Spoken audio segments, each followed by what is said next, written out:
செய்யறதுன்னு பார்க்க போகிறோம். பீர்க்கங்காய் கூட்டு வந்து குடல் நல்லா க்ளீன் பண்ணுங்க. வாக்கில் ஒரு 2 தடவை செஞ்சு சாப்பிட்டு பாருங்க. வாங்க எப்படி செய்யறதுன்னு பார்க்கலாம். பீர்க்கங்காய் கூட்டு வந்து சிறுபருப்புலையும் செய்யலாம், கடலைப்பருப்புலையும் செய்யலாம். நான் கடலைப்பருப்பு எடுத்திருக்கேன். நீங்கள் சிறுபருப்பு வேணாலும் இதே டம்ளர் அளவு எடுத்துக்கோங்க. நான் இப்போது ஒரு டம்ளர் கடலைப்பருப்பு எடுத்திருக்கேன். ரெண்டாவது அதுக்கு தேவையான பொருட்கள் வந்து கடலைப்பருப்பு கூட வேக வைக்கிறதுக்கு 2 சைஸ் வந்து இந்த சைஸில் தக்காளி எடுத்துருக்கேங்க. ஒரு பெரிய சைஸ் வெங்காயம் எடுத்திருக்கேன். 3 இந்த பச்சை மிளகாய் வந்து ரொம்ப காரமாக இருக்கும், அதனால் 3 எடுத்துக்கோங்க போதும். நான் வந்து ஒரு 5 பல் சைஸ், இந்த பெரிய பல் சைஸில் வந்து நான் வந்து 5 பல் பூண்டு எடுத்திருக்கேன். அது மேல்பட்டு தாளிப்புக்கு சீரகம், கடுகு, பெருங்காயப்பொடி, சுவைக்கு உப்பு, லாஸ்ட்டாக வந்து தேங்காயும் இன்னும் ஒரே ஒரு பச்சை மிளகாவும் அரைச்சி ஊற்ற போகிறோம். எண்ணெய் வேணும், மஞ்சள் பொடி, அப்புறம் லைட்டாக மிளகாய் பொடி. பீர்க்கங்காய் கூட்டுக்கு மிளகாய் பொடி ஒரு 1/2 ஸ்பூன் போடணுங்க. அப்போ தான் அது நல்லா கலர் கொடுக்கும். ரெண்டாவது எப்படி செய்கிறதுன்னு பார்க்கலாம் வாங்க. நல்லா பருப்பை வாஷ் பண்ணி எடுத்துன்னு வந்துட்டேன். இல்லை கல்லுகள் எதுனா இருந்தால் எடுத்துருங்க. சிறுபருப்பு கூட போட்டுக்கலாம். நான் கடலைப்பருப்பு செய்கிறேன். இதில் வந்து ஃபஸ்ட்டு நம்ம பச்சை மிளகாவை ஒரு 3 போட்டுக்கிறோம். அடுத்தது தக்காளி பழத்தை நல்லா இந்த பக்கத்தை எடுத்துட்டு ஒரு 2 தக்காளி பழம் போட்டுக்கிறோம்.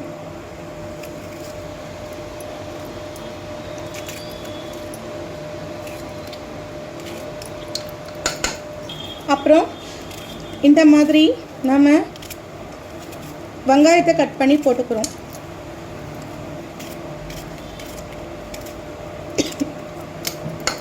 அப்புறம்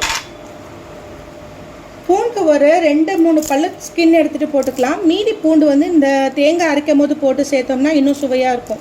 அதனால் இப்போதைக்கு நான் ஒரு 2 பல் பூண்டு தான், பெரிய பல் பூண்டுங்க. நீங்கள் சின்ன பல்லாக இருந்தால் ஒரு 5 பல் சேர்த்துக்கோங்க.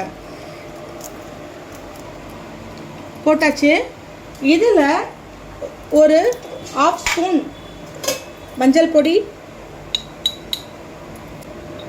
தனி மிளகாய் பொடி, பெருங்காய பொடி ஒரு 1/2 ஸ்பூன் சேர்த்துக்கிறோம்.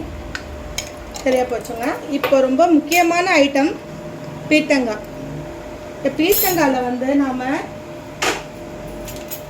இந்த சைடில் லைனாக வருது பார்த்தீங்களா, இந்த தோல்லேருந்து எல்லா தோலையும் எடுத்து சட்னி கூட பண்ணிக்கலாங்க. நான் ஒரு வீடியோவில் போட்டிருக்கேன், அது எப்படி பண்ணுறதுன்னு பார்த்துக்கோங்க.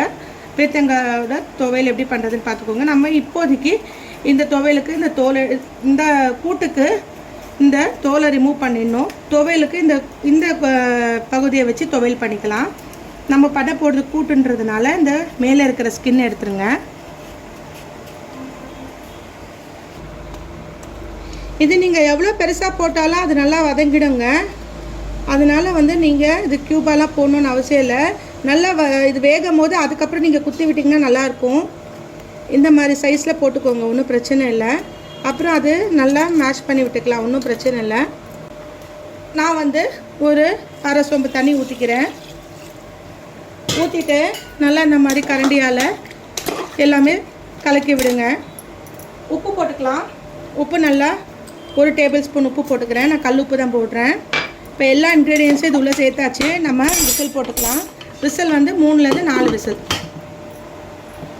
கூட்டுக்கு நம்ம தேங்காயும் இந்த மாதிரி கட் பண்ணி போட்டு, பச்சை மிளகா இந்த மாதிரி போட்டு, பூண்டு ஒரு 2 பல் போட்டு எப்படி அரைக்கிறதுன்னு பார்க்கலாம். இந்த மாதிரி தண்ணி ஊற்றாமல் அரைச்சி வச்சுக்கணும். இப்போ வாங்க, பருப்பெல்லாம் வெந்துருச்சு, பீர்க்கங்காய்லாம் வெந்துருச்சு, அது எப்படி இருக்குன்னு பார்க்கலாம்.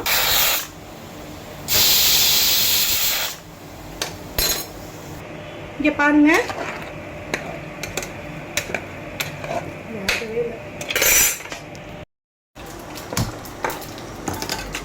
இப்போ இந்த மாதிரி ஸ்டேஜில் வந்து நாம் ஒரு கடாயை வச்சுப்போங்க.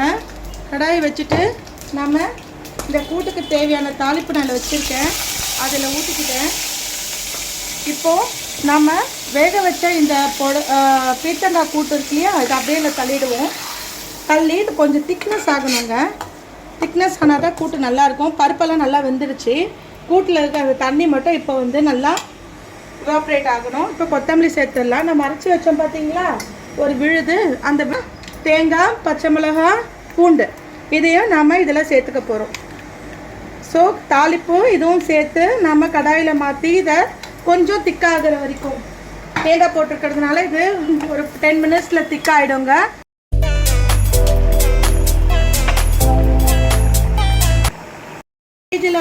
இந்த ஸ்டேஜில் வந்து நாம் கூட்டை இறக்கிடலாம். இந்த அளவுக்கு நம்ம கொஞ்சம் தண்ணியாக இருந்தால் தான்ப்பா போக போக அது கொஞ்சம் திக்காகிறதுக்கு சான்சஸ் இருக்குது. பொங்கல் மாதிரி தான் இதுவும் அப்பப்போ இது அப்படியே திக்காகிடும்.